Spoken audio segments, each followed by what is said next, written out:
જો આપણે ઈશ્વરને આધીન થઈને તેમની સેવા કરીએ તો ઈશ્વરે આપણી જરૂરિયાતો પૂરી પાડવાનું વચન આપ્યું છે. ઈશ્વરની સેવા કરવા દ્વારા તમે જીવનમાં સફળતા અને સમૃદ્ધિનો અનુભવ કરો છો. શું તમે તમારા જીવન દ્વારા ઈશ્વરની સેવા કરવા તૈયાર છો?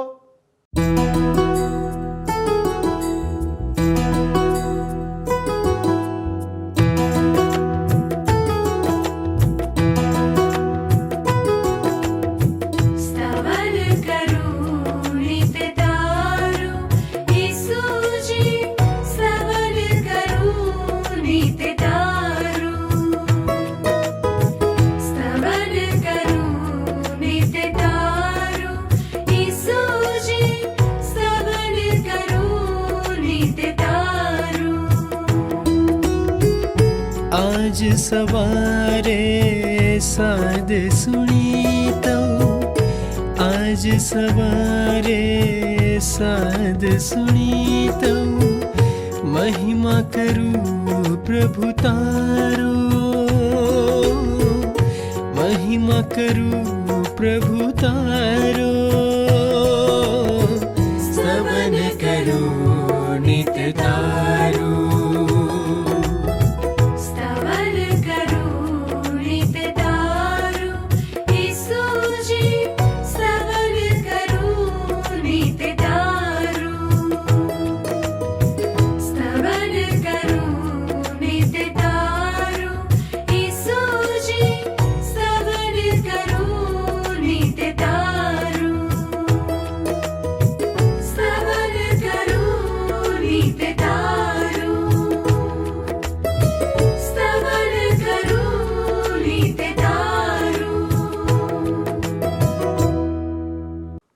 નમસ્કાર મિત્રો, સ્તવન કાર્યક્રમમાં હું આપ સૌનું સ્વાગત કરું છું. મને વિશ્વાસ છે કે આપ અત્યારે બાઇબલના પૂર્ણ નિયમના પુસ્તકમાંથી અભ્યાસ કરો છો ત્યારે તમે ઈશ્વરના વચનોનો આનંદ માણો છો. આપણે સવારથી સાંજ સુધી આપણા શરીરની સંભાળ રાખવામાં વ્યસ્ત હોઈએ છીએ, જેથી કરીને આપણે આપણી શારીરિક જરૂરિયાતો પૂરી કરી શકીએ.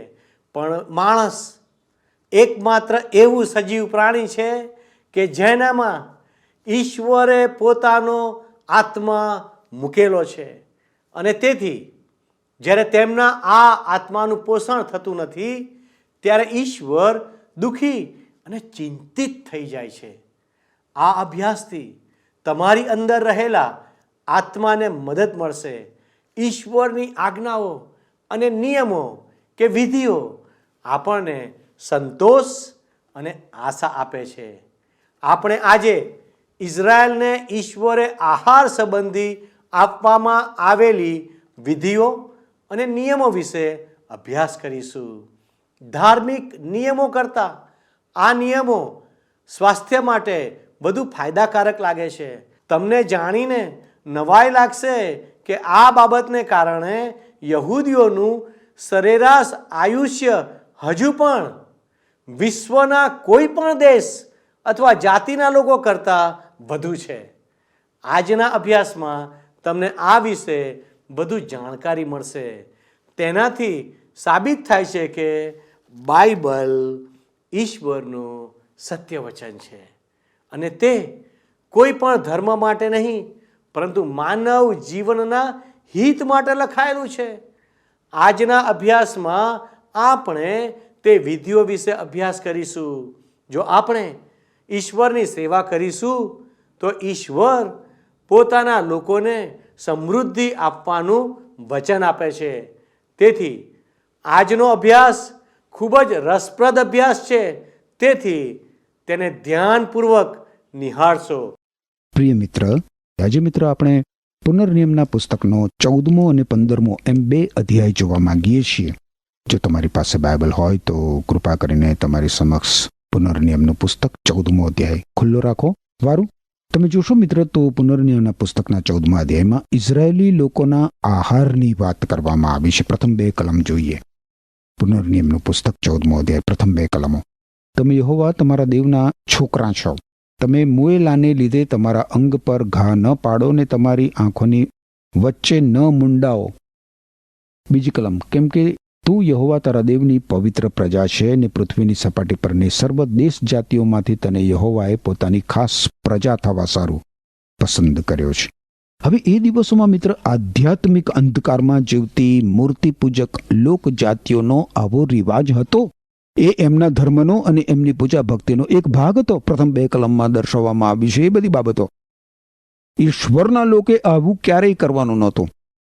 હવે ઈશ્વરે પોતાના લોકને આહાર વિશેના જે નીતિ નિયમો આપ્યા એ ધાર્મિક વિધિ કરતા કંઈક વિશેષ હતા. એ નીતિ નિયમોના પાલનથી લોકોના સ્વાસ્થ્યને લાભ થવાનો હતો. 3 થી 6 કલામાં જુઓ, તું કંઈ અમંગળ વસ્તુ ન ખા. ઇઝરાયેલી લોકોને માત્ર શુદ્ધ આહાર કરવાની છૂટ હતી. હવે અહીંયા લખ્યું છે એ પ્રમાણે શુદ્ધ ઓળખવાના 2 ચિહ્નો હતા. આ ચિહ્નો મિત્ર આપણને કેટલાક આત્મિક પાઠો શીખવે છે. ફાટેલી ખરીવાળું પ્રાણી શુદ્ધ ગણાતું. હવે ફાટેલી ખરીને ઈસુ ખ્રિસ્ત પર વિશ્વાસ કરનાર વિશ્વાસીના જીવનની ઉપમા આપી શકાય. ફાટેલી એટલે કે 2 ભાગમાં વિભાજિત થયેલી ખરી. વિશ્વાસીએ દુનિયાવી રીત રિવાજો અને દુનિયાવી ધારાધોરણોથી, દુનિયાની હવાથી અને દુનિયાના રંગથી રંગાયા વગર અલગ પ્રકારનું જીવન એટલે કે ઈશ્વરના ધારાધોરણો પ્રમાણે જીવન જીવવાનું હોય છે. એ બાબત સૂચવે છે. વિશ્વાસીએ દુનિયાથી અલગ થઈને ઈશ્વરને અને બાઇબલમાંના ઈશ્વરના પવિત્ર વચનોને વળગી રહેવાનું હોય છે. રોમન લોકોને લખેલા પત્રના 12મા અધ્યાયની પ્રથમ 2 કલમોમાં લખવામાં આવ્યું છે કે મારા ભાઈઓ, ઈશ્વરે આપણા ઉપર ઘણી દયા કરી છે. તેથી તેને ધ્યાનમાં રાખીને મારી તમને આ વિનંતી છે, તમે તમારી જાતનું જીવંત ઈશ્વરની સેવાને માટે અલગ અને તેમને પસંદ પડે એવું અર્પણ કરો. ઈશ્વરનું સાચું ભજન કરવાની એ જ રીત છે.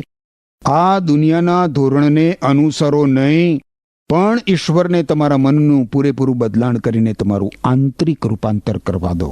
એ પછી મિત્ર તમે કોલોસી લોકોને લખેલા પત્રના 3 અધ્યાયની 5 થી 10 કલમો જુઓ તો ત્યાં લખવામાં આવ્યું છે. 5 થી 10 કલમોમાં કોલોસી લોકોને લખેલો પત્ર એનો 3 અધ્યાય જોશો મારી સાથે સાથે. લખ્યું છે, જૂનું જીવન ત્યજી નવું જીવન જીવો એ શીર્ષક નીચે જે પાર્થિવ ઈચ્છાઓ એટલે કે વ્યભિચાર, અશુદ્ધતા, વિકાર, દુષ્ટ વાસના, લોભ તમારામાં કાર્ય કરે છે તેનો તમારે નાશ કરવો જોઈએ. આવી બાબતોને લીધે ઈશ્વરને આધીન નહીં થનારાઓ ઉપર તેમનો કોપ આવશે. તમે પણ એકવાર જ્યારે તમારું જીવન એ બાબતોના નિયંત્રણ નીચે હતું ત્યારે આવી વાસનાઓ પ્રમાણે જીવવાને ટેવાયેલા હતા, પણ હવે તમારે આવી સર્વ બાબતોથી મુક્ત થવું જોઈએ. ગુસ્સો, રીસ, ભૂંડાઈ, કોઈનું અપમાન કે અપશબ્દો તમારે મુખેથી કદી ન નીકળવા જોઈએ. એકબીજા આગળ જૂઠું ન બોલો, કારણ તમે જૂના સ્વભાવને તેની ટેવો સુધા મૂકી દીધો છે અને તમે નવો સ્વભાવ પહેરી લીધો છે. આ નવા માણસને ઈશ્વર જે તેના સર્જનહાર છે તે હંમેશા પોતાની પ્રતિમા પ્રમાણે સતત નવો કરતા જાય છે, જેથી તમે ઈશ્વર વિશેનું સંપૂર્ણ જ્ઞાન પ્રાપ્ત કરી શકો.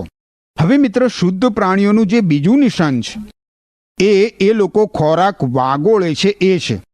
અને આ બાબત સૂચવે છે કે આપણે અંગત રીતે બાઇબલમાંના ઈશ્વરના પવિત્ર વચનોનું દૈનિક મનન કરવા માટે સમય કાઢવો જ જોઈએ.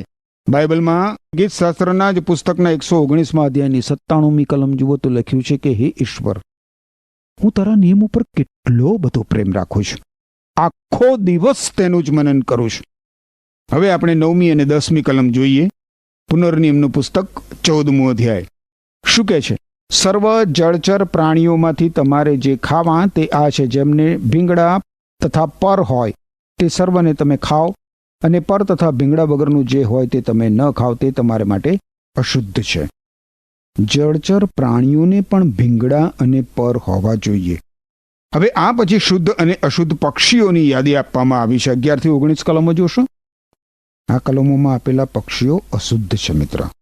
હવે 22 અને 23 કલમ જુઓ. તારા બિયાવાની સઘળી પેદાશનો એટલે ખેતરમાંથી દર વર્ષે થતી ઉપજનો 10% તારે જુદો કાઢવો, અને પોતાનું નામ રાખવા સારું યહોવા તારો દેવ જે સ્થળ પસંદ કરે ત્યાં તેની હજુરમાં તારા અનાજનો, તારા દ્રાક્ષરસનો અને તારા તેલનો 10%, એ માટે કે તું સદા યહોવા તારા દેવનો ડર રાખતા શીખે.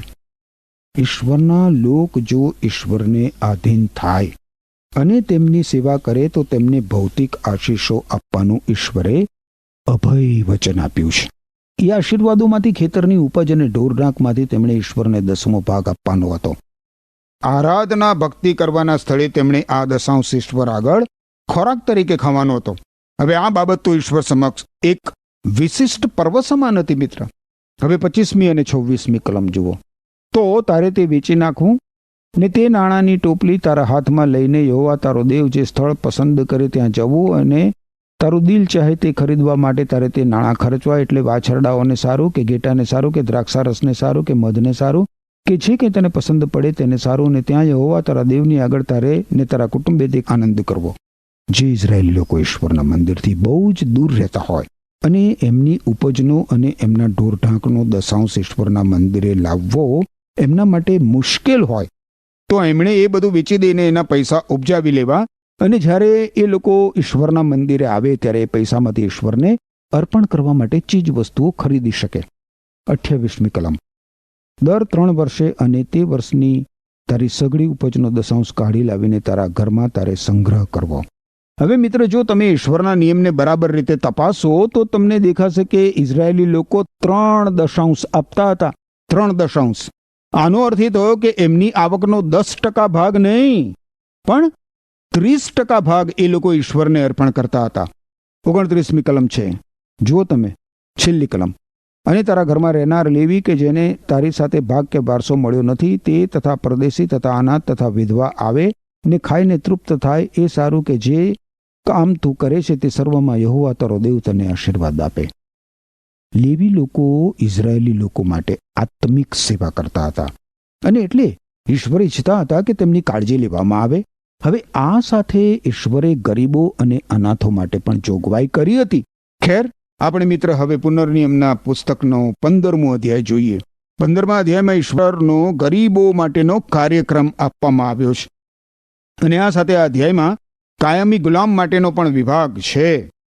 અંતમાં આ અધ્યાયમાં સંપૂર્ણ બલિદાન દર્શાવવામાં આવ્યું છે, જે પ્રભુ ઈસુ ખ્રિસ્તની પ્રતિછાયા છે. પહેલી કલમ જુઓ, પુનર્નિયમનું પુસ્તક 15મો અધ્યાય. દર 7મું વર્ષ તે છૂટકાનું વર્ષ થાય. પ્રત્યેક 7મું વર્ષ સાબ્બાત વર્ષ હતું મિત્ર. એ વર્ષે છુટકારો કરવાનો હતો. બીજી કલમ જુઓ. અને છૂટકો કરવાની રીત આ છે: પ્રત્યેક લેણદાર પોતાના પાડોશીને પોતે જે લીધું હોય તે જવા દે, તે પોતાના પાડોશી પાસેથી તથા પોતાના ભાઈ પાસેથી જોરાવરીએ તે પાછું લે નહીં, કેમ કે યહોવાના માનાર્થે છુટકારાનો ઢંઢેરો પીટાવવામાં આવ્યો છે. ઈશ્વરે ઇઝરાયેલી લોકોને ક્યારનું કહ્યું હતું કે પ્રત્યેક 7મા વર્ષે જમીનને પડતર રહેવા દેવાની હતી. હવે અહીંયા 7મા વર્ષને છુટકારાના વર્ષ તરીકે દર્શાવવામાં આવ્યું છે. કોઈ પણ ઇઝરાયેલી વ્યક્તિ કોઈ પણ વસ્તુને 7 વર્ષ કરતાં વધારે સમય માટે ગીરવે ના લઈ શકે. જ્યારે 7મું વર્ષ આવે ત્યારે ઉછીના લીધેલા નાણાં કે ગીરવે લીધેલી ચીજ વસ્તુ એ બધું જ નાબૂદ કરી દેવામાં આવતું. આ પદ્ધતિથી ધન સંપત્તિ બધાની પાસે એક સરખી જળવાઈ રહેતી હતી. એનાથી પ્રત્યેક વ્યક્તિને એક સરખી તક મળતી હતી.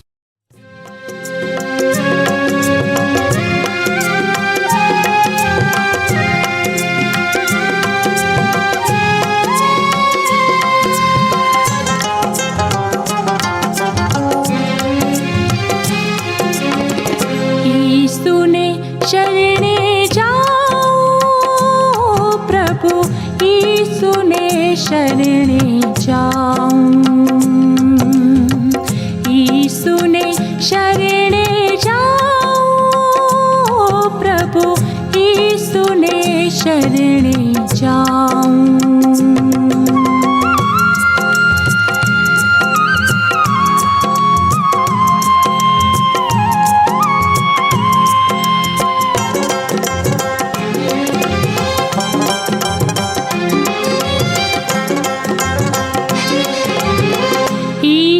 થકી સૌ પાપ ટળે છે, એથી ઘણો હરખાઓ. ઈસુ થકી સૌ પાપ ટળે છે, એથી ઘણો હરખાઓ, એથી ઘણો હરખાઓ. પ્રભુ ઈસુને शरणे जाऊं, यीशु ने शरणे जाऊं, प्रभु यीशु ने शरणे जाऊं।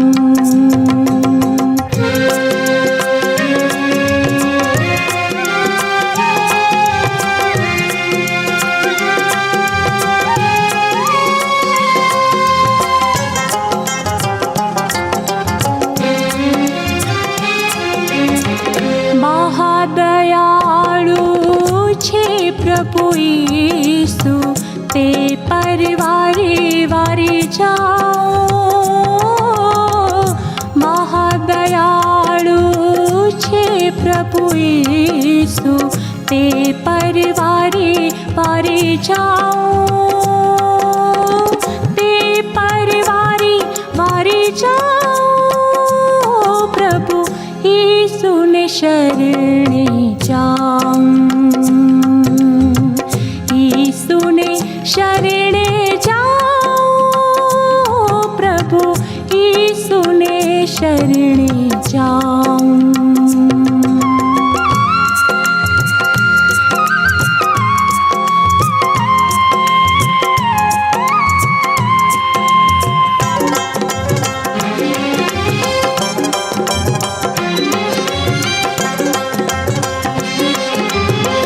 प्रभु यीशु छे जगनो त्राता, तेथी तारण हूँ पाऊं। प्रभु यीशु छे जगनो त्राता, तेथी तारण हूँ पाऊं, तेथी तारण हूँ पाऊं, प्रभु यीशु ने शरणे जाऊं, यीशु ने शरणे जाऊं, प्रभु यीशु ने शरणे जाऊं।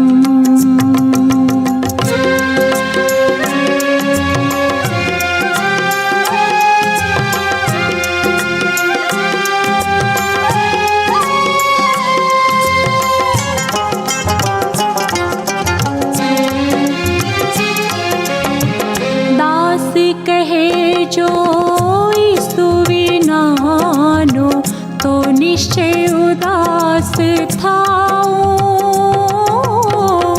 दास कहे जो यीशु विनानो, तो निश्चय उदास थाओ। હવે ત્રીજી કલમ જુઓ. વિદેશી પાસેથી તો તે તારે જોરાવરીએ વસૂલ કરવાની તને પરવાનગી છે, પણ તારે જે કંઈ લેણું તારા ભાઈ પાસે હોય તે તું જવા દે. આ નિયમ ઇઝરાયેલી વ્યક્તિને લાગુ પડતો, જેથી પ્રત્યેક 7મા વર્ષે ગરીબનું દેવું નાબૂદ કરી દેવામાં આવતું અને નવેસરથી શરૂઆત કરવાની તેને તક મળતી. જો ઇઝરાયેલી લોકો આ નિયમનું કાળજીપૂર્વક પાલન કરે તો જુઓ શું થાય. ચોથી કલમ જુઓ. ચોથી કલમ. તો પણ તારી મધ્યે કોઈ દરિદ્રી નહીં હોય, કેમ કે યહોવા તારો દેવ તને જે દેશનો વતનનો વારસો આપે છે તેમાં યહોવા તને નિશ્ચય આશીર્વાદ દેશે. આજે કોઈ વ્યક્તિ ગમે તે દેશમાં જાય તો એને એક બાજુ સખત ગરીબાઈ અને બીજી બાજુ અઢળક શ્રીમંતાઈ દેખાઈ જાય. આ તો માનવીના પાપનું પરિણામ છે. અમુક વ્યક્તિઓ ઉપર દોષારોપણ થઈ શકે, પરંતુ મૂળ કારણ માનવીનું પાપ છે. મિત્ર, જો માણસે આ બાબતમાં ઈશ્વરની આજ્ઞાનું પાલન કર્યું હોત તો સમાજમાં ગરીબાઈ રહી હોત નહીં. માનવ સમાજમાં સંપત્તિનું સંતુલન જળવાઈ રહેત. મનુષ્યનું હૃદય પરિવર્તન પામે નહીં ને મિત્ર, ત્યાં સુધી કોઈ પણ પ્રકારની નાણાકીય પદ્ધતિ માનવ સમાજમાં ધન સંપત્તિનું સંતુલન કરી શકે એમ છે જ નહીં. મૂળ પ્રશ્ન માનવીના હૃદયનો છે. ઈશ્વરે ઇઝરાયેલી લોકોને આધીન થવાની આજ્ઞા આપી. જો એ લોકો ઈશ્વરને આધીન થયા હોત તો એમની મધ્યેથી ગરીબાઈ તદ્દન નાબૂદ થઈ ગયું હોત. છઠ્ઠી કલમ જોશો.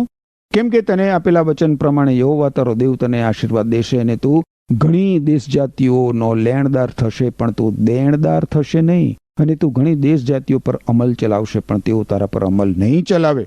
ઇઝરાયેલી પ્રજા માટે આ એક નોંધપાત્ર વિધાન છે.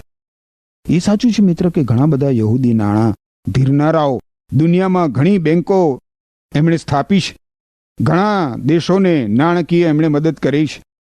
ખરેખર ઘણી દેશ જાતિઓને તું નાણાં ધીરશે એ વચન ઇઝરાયેલી પ્રજા માટે પરિપૂર્ણ થયેલું છે. તું ઘણી દેશ જાતિઓ ઉપર અમલ ચલાવશે, પણ તેઓ તારા પર અમલ ચલાવશે નહીં. આ વચન હજી પૂરું થયું નથી, કારણ કે વર્તમાન સમય સુધી ઇઝરાયેલી પ્રજા ક્યારેય ઈશ્વરને આધીન થઈ નથી. હવે 7મી અને 8મી કલમ જુઓ. જે દેશ યહોવા તારો દેવ તને આપે છે તેમાં તારા ઘરમાં રહેતો તારો કોઈ દેશી ભાઈ દરિદ્રી હોય તો તું તારું હૃદય કઠણ ના કર, ને તારી દરિદ્રી ભાઈ પ્રત્યે તારો હાથ બંધ ના કર, પણ તેના પ્રત્યે જરૂર તારો હાથ ખુલ્લો મૂક, ને તેની અછતને લીધે જેટલાની તેને જરૂર હોય તેટલું તેને ધીર. શાખનો આ નોંધપાત્ર ભાગ છે મિત્ર. ઇઝરાયેલી પ્રજા ક્યારેય આ બાબતને આધીન થઈ નથી અને હજી આજે પણ આધીન થતી નથી. આ જ સિદ્ધાંત વિશ્વાસીઓને પણ આપવામાં આવ્યો છે. વિશ્વાસીઓએ આજે આ કલમોમાં દર્શાવ્યો છે એવો વર્તાવ કરવો જ જોઈએ, પરંતુ આપણે આપણા ભાઈને મદદ કરવામાં નિષ્ફળ જતા હોઈએ છીએ મિત્ર. 9મી કલમ શું કહે છે? 9મી કલમ જુઓ. સાવચેત રહે, રખીને તારા મનમાં એવો હલકો વિચાર આવે કે 7મું વર્ષ એટલે છૂટકાનું વર્ષ પાસે છે, અને તારી દાનત તારા દરિદ્રી ભાઈની વિરુદ્ધ બગડે, અને તું તેને કંઈક ન આપે, અને તે યહોવાની આગળ તારી વિરુદ્ધ પોકાર કરે, અને એમ તું દોષિત ઠરે. ઈશ્વર ઇઝરાયેલી લોકોને ચેતવણી આપે છે કે તેમણે તેમની જવાબદારી છે એમાંથી બહાના કાઢીને છટકી જવાનું નથી. 10મી અને 11મી કલમ જુઓ. તારે તેને આપવું જ, ને તેને આપતા તારું અંતઃકરણ કચવાય નહીં, કેમ કે એ કૃત્યને લીધે યહોવા તારો દેવ તારા સર્વ કામમાં ને જે કોઈ કામ તું તારા હાથમાં લે છે તેમાં તને આશીર્વાદ દેશે. કેમ કે દેશમાંથી દરિદ્રીઓ કદી ખૂટશે નહીં, એ માટે હું તને એવી આજ્ઞા આપું છું કે તારે તારા દેશમાં તારા ભાઈ પ્રત્યે, તારા કંગાલ પ્રત્યે તથા તારા દરિદ્રી પ્રત્યે જરૂર હાથ ખુલ્લો રાખવો. ઈશ્વરે ઇઝરાયેલી લોકોને કહ્યું હતું કે જો તેઓ ઈશ્વરને આધીન થશે તો વચનના દેશમાં કોઈ જ ગરીબ રહેશે નહીં. પરંતુ ઈશ્વર મનુષ્યના હૃદયને જાણે છે મિત્ર, અને એટલે ઈશ્વર ઇઝરાયેલી લોકોને કહે છે કે વચનના દેશમાં હંમેશા ગરીબો હશે જ. પ્રભુ ઈસુ ખ્રિસ્તે પણ કહ્યું હતું કે ગરીબો હંમેશા તમારી સાથે જ હોય છે. મનુષ્યના હૃદયને કારણે ગરીબાઈ હંમેશા પ્રવર્તતી રહે છે. ઘણી બધી વાર ઘણા માણસો આળસુ હોય છે અને કોઈ કામ કરવાની એમની ઈચ્છા હોતી નથી. પણ બીજી બાજુ જોઈએ તો જે સમર્થ છે એ ગરીબોની મદદ કરવા ઉત્સુક હોતા નથી. મનુષ્ય માટે સ્વાભાવિક રીતે જ આવું કરવું સ્વભાવગત નથી, અને એટલે ઈશ્વર પોતાના લોકને આજ્ઞા આપે છે કે તારે તારા દેશમાં તારા ભાઈ પ્રત્યે, તારા કંગાલ પ્રત્યે તથા તારા દરિદ્રી પ્રત્યે જરૂર હાથ ખુલ્લો રાખવો. હવે મિત્ર, ગુલામોને 7મા વર્ષે મુક્ત કરવાના હતા. તમે જુઓ 13મી અને 14મી કલમ શું કહે છે? 13 અને 14 કલમ. અને જ્યારે તું તેને તારા તાબામાંથી છોડી દે ત્યારે તારે તેને ખાલી હાથે જવા દેવો નહીં. તારે તારા ઘેટા બકરામાંથી ને તારા ખળામાંથી ને તારા દ્રાક્ષા કુંડમાંથી તેને ઉદારતાથી આપવું. યહોવા તારા દેવે તને દીધેલા આશીર્વાદના પ્રમાણમાં તારે તેને આપવું. જ્યારે ગુલામને મુક્ત કરવામાં આવતો ત્યારે તેને ખાલી હાથે જવા દેવાનો નહોતો. 16મી અને 17મી કલમમાં શું લખવામાં આવ્યું છે? અહીં કહે છે, અને એમ બને કે જો તે તને કહે કે મારે તારી પાસેથી જવું નથી, અને એ માટે કે તેને તારી સાથે ને તારા ઘરનાની સાથે પ્રીતિ લાગેલી છે ને તારે ત્યાં તે સુખચેનમાં રહે છે, તો એક આરી લઈને તેને બારણાની સાથે ઊભો રાખીને તારે તેનો કાન વીંધવો, એટલે કે સદાને માટે તે તારો દાસ થશે, અને તારી દાસી વિશે પણ તારે એ જ પ્રમાણે કરવું. આપણે મિત્ર નિર્ગમનના 21મા અધ્યાયમાં જોઈ ગયા હતા કે કોઈ માણસ પોતાને ગુલામ તરીકે વેચી શકે એવી એને છૂટ હતી. એનો માલિક જો એને એક પત્ની આપે, એના માલિકની ગુલામ એવી કોઈ છોકરી, તો 7મા વર્ષે એ માણસ મુક્ત થઈ શકે, પરંતુ એ ચાહે તો પોતાની પત્ની અને બાળકોની સાથે રહી શકે અને પોતાના માલિકનો કાયમી દાસ બની શકે. આ માટે એનો કાન વીંધવામાં આવતો, જે દર્શાવતો હતો કે એ કાયમી દાસ બન્યો છે. આ તો મિત્ર પ્રભુ ઈસુ ખ્રિસ્તનું અદ્ભુત ચિત્ર છે. રોમન લોકોને લખેલા પત્રના 3 અધ્યાયની 25મી કલમમાં કહેવામાં આવ્યું છે કે ઈશ્વરે ઈસુ ખ્રિસ્તને બલિદાન થવા અર્પ્યા. ઈસુ ખ્રિસ્તના મરણની મારફતે ઈશ્વરનો મનુષ્યના પાપની વિરુદ્ધનો કોપ દૂર થાય છે, અને એમ ઈસુ ખ્રિસ્ત ઉપર વિશ્વાસ કરનાર માણસોના પાપ ઈશ્વર માફ કરે છે. આમાં માણસને પોતાની સાથે સીધા સંબંધમાં લાવવાનો ઈશ્વરનો હેતુ પ્રગટ થાય છે. અને એ પછી તમે જુઓ મિત્ર, તો રોમન લોકોને લખેલા પત્રના 5મા અધ્યાયની 6 થી 10 કલમોમાં લખવામાં આવ્યું છે કે આપણે હજુ નિરાધાર હતા ત્યારે ઈશ્વરના ઠરાવેલા સમયે ઈસુ ખ્રિસ્ત અધર્મીઓને માટે મરણ પામ્યા. આમ તો ન્યાયી વ્યક્તિને માટે કોઈ મરવા તૈયાર થાય એ જ મુશ્કેલ લાગે, છતાં ધારો કે સારી વ્યક્તિને બદલે કોઈ મરવાની હિંમત બતાવે, પણ ઈશ્વરે આપણા પર કેવો અપાર પ્રેમ કર્યો છે, કારણ કે આપણે જ્યારે પાપી હતા એવા સંજોગોમાં ઈસુ ખ્રિસ્ત આપણે માટે મરણ પામ્યા. ઈસુ ખ્રિસ્તના મરણને લીધે હવે આપણે ઈશ્વરની સાથે સીધા સંબંધમાં આવ્યા છીએ. તો પછી તેઓ આપણને ઈશ્વરના કોપથી બચાવી લેશે. એ કેટલી વિશેષ ખાતરીપૂર્વકની વાત છે. આપણે ઈશ્વરના દુશ્મનો હતા, પણ ઈશ્વરના પુત્રના મરણથી આપણને ઈશ્વરના મિત્રો બનાવવામાં આવ્યા છે. મિત્ર, તમે ઈશ્વરના મિત્ર બન્યા છો પ્રભુ ઈસુ ખ્રિસ્તની મારફતે? વિચાર કરજો મારા પ્રશ્ન ઉપર. એમ કરવા માટે ઈશ્વર તમને કૃપા આપો. આમેન. વહાલા દર્શક મિત્રો, વિજ્ઞાને ખાદ્ય પદાર્થો અથવા ખોરાક સંબંધી અભ્યાસ કર્યો તે પહેલાં ઈશ્વરે તેમના સેવક મૂસા દ્વારા તેમના ઇઝરાયેલ લોકોને તે સંબંધી નિયમો આપ્યા હતા. જ્યારે વિજ્ઞાને પ્રગતિ પણ કરી ન હતી ત્યારે બાઇબલમાં એવી ઘણી બધી બાબતોનો હજારો વર્ષોથી ઉલ્લેખ કરવામાં આવ્યો છે જેને વિજ્ઞાન આજે સાબિત કરે છે. પરંતુ વિજ્ઞાને બાઇબલમાં આપવામાં આવેલી કેટલીક બાબતોને જોઈને તેનું સંશોધન શરૂ કર્યું અને બાઇબલની સહાયતાથી તેની સત્યતા સાબિત કરી. તેથી બાઇબલ વિશ્વસનીય છે અને તેનાથી સાબિત થાય છે કે બાઇબલ ઈશ્વરની પ્રેરણા દ્વારા લખાયેલું પુસ્તક છે. ઈશ્વરે ઇઝરાયેલ પ્રજાને આપેલા નીતિ નિયમોને કારણે આજે તમામ પડકારો હોવા છતાં પણ ઇઝરાયેલ દેશ વિશ્વના સમૃદ્ધ દેશોમાંનો એક દેશ છે. જો આપણે ઈશ્વરને આધીન થઈ અને તેમની સેવા કરીએ તો આપણને ઈશ્વરે આશીર્વાદો આપવાનું વચન આપેલું છે. ઈશ્વર આપણી જરૂરિયાતો પૂરી પાડશે, જેમ માથી 6:33 અને 34 લખેલું છે. પણ તમે પહેલાં તેના રાજ્યને તથા તેના ન્યાયપણાને શોધો, એટલે એ બધા વાના પણ તમને અપાશે. તે માટે આવતીકાલને માટે ચિંતા ન કરો, કેમ કે આવતીકાલ પોતાની વાતોની ચિંતા કરશે. દિવસને માટે તે દિવસનું દુઃખ બસ છે. વહાલા દર્શક મિત્રો, આવો આપણે સાથે મળીને ઈશ્વરના રાજ્યની શોધ કરીએ. ઈશ્વર આપ સર્વને આશીર્વાદ આપો. આમેન.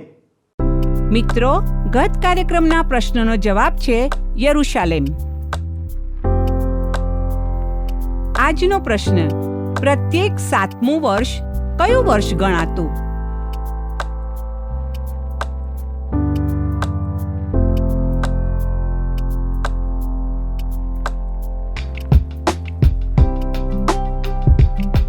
જવાબ આપે સ્ક્રીન પર દર્શાવેલ વોટ્સએપ નંબર પર આપવાનો રહેશે. કાર્યક્રમ દરમિયાન પૂછેલા પ્રશ્નનો સાચો જવાબ આપનાર વિજેતાઓના નામ દર મહિનાના પ્રથમ સોમવારે જાહેર કરવામાં આવશે.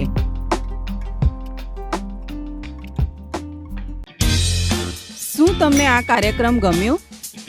અત્યારે જ અમને મિસ કોલ કરો.